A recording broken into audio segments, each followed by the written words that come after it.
Welcome to टैक्यान। आज हम करने जा रहे हैं जे एडवांस 2022 का क्वेश्चन है। क्वेश्चन प्रोजेक्टाइल से है। क्वेश्चन आपके स्क्रीन के ऊपर ये रहा।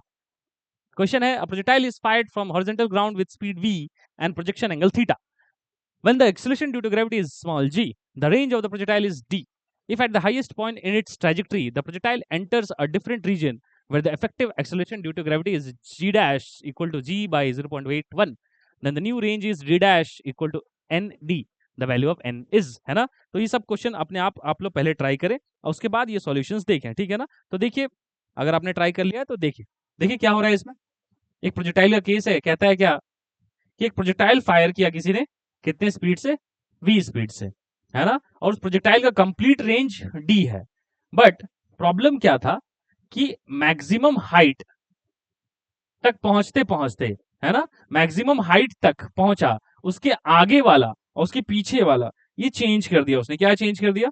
आगे वाली एक्सेलरेशन ड्यू टू ग्रेविटी अलग है, मतलब हाफ ऑफ द रेंज के उधर, रेंज के मतलब मैक्सिमम हाइट से इधर जी की वैल्यू परफेक्ट जी है यहाँ पे, और यहाँ पे लिख कर दिया उसने जी बाई 0.81 ऐसा। अच्छा, उसे क्या प्रॉब्लम हुआ? इधर ये कंप्लीट रेंज डी था, तो पूरा इजीली जी तक, मतलब इतने दूर तक तो पूरा जी पे ही चला है, तो ये तो परफेक्ट डी बाई 2 चल लिया होगा। बट यहां आने के बाद अब ये under the effect of new acceleration due to gravity है, एंड दैट इज डिफरेंट। तो ये वाली स्पीड कितनी है? ये v cos थीटा है, I will call it as vx।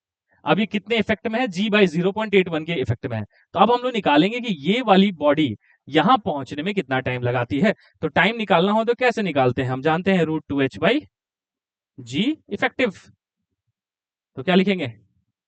√2h by ji effective मतलब g डिवाइडेड बाई 0.81, मतलब कितना आ गया वो देखो तो, वो आ गया 0.9 इंटू √2h बाई जी। ये तो वो टाइम है जो लगता अगर जी इफेक्टिव बस जी होता।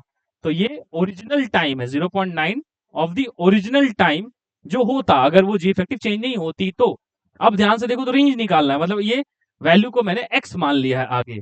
तो रेंज क्या है? D by 2 plus x. तो x कितना होगा? तो देखो x लिखेंगे तो क्या लिखेंगे? vx टाइम स्मॉल टी, है ना। स्मॉल टी जितने देर में गिरा तो vx तो vx ही है, चलो। अच्छा, टी की जगह क्या लिखेंगे? टी की जगह लिखेंगे अपना स्मॉल टी की जगह कैपिटल टी इंटू 0.9।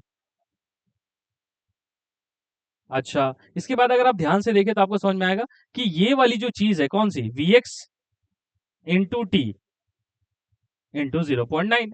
ये vx इंटू टी जो है, यही तो है क्या? D by 2। ये डी बाई 2 ही होता अगर इफेक्टिव नहीं चेंज होता। तो कितना हो जाएगा? ये 0.9, क्या हो जाएगा? ये डी बाई 2 0.9 डी बाई 2, तो ये कितना हो जाएगा? 0.45 डी। अगर ये जी इफेक्टिव चेंज ना होती तो कितना होता? 0.5 डी। बट अगर जी इफेक्टिव चेंज हो गया, जी 0.81 हो गया, तो अब कितना हो गया? 0.45 डी। और इधर कितना है? 0.5 डी, है ना। आप देखिए तो यहाँ पे डी इंटू 0.9 डी बाई 2, ठीक है। अब इसको टोटल रेंज अगर हम लोग निकाले यहाँ पे, तो आपको साफ साफ दिख रहा है वो क्या है? D by 2 plus 0.45 D, that is 0.5 D plus 0.45 D, that is 0.95 D. यही तो लिखा है उसने। देखो एन की वैल्यू पूछी ना, किससे कंपेयर कर देंगे? देखो इसी को उसने कहा है D dash new range is an D. तो एन की वैल्यू है 0.95, याद रहे, ठीक है ना। तो क्या किया इसने, एक बार मैं समअप कर देता हूं। देखो इसमें हुआ कुछ भी नहीं है। आधे रास्ते के बाद इसने जी इफेक्टिव चेंज कर दिया, जी इफेक्टिव चेंज हो गया तो गिरने के समय, गिरने वाला जो समय हुआ बॉल का, वो 0.9 टाइम्स हो गया वो वाले टाइम के जो एक्चुअल में होता अगर जी चेंज नहीं होती। तो 0.90 हो गया। फिर ये कितना हो गया? रेंज आधे के बाद कितनी दूरी जाएगा वो? तो 0.45 डी, 0.5 के बाद 0.45 D. So this is the complete range. I hope ये बात आपको समझ में आई होगी। मिलते हैं नेक्स्ट क्वेश्चन में। Till then take care, bye.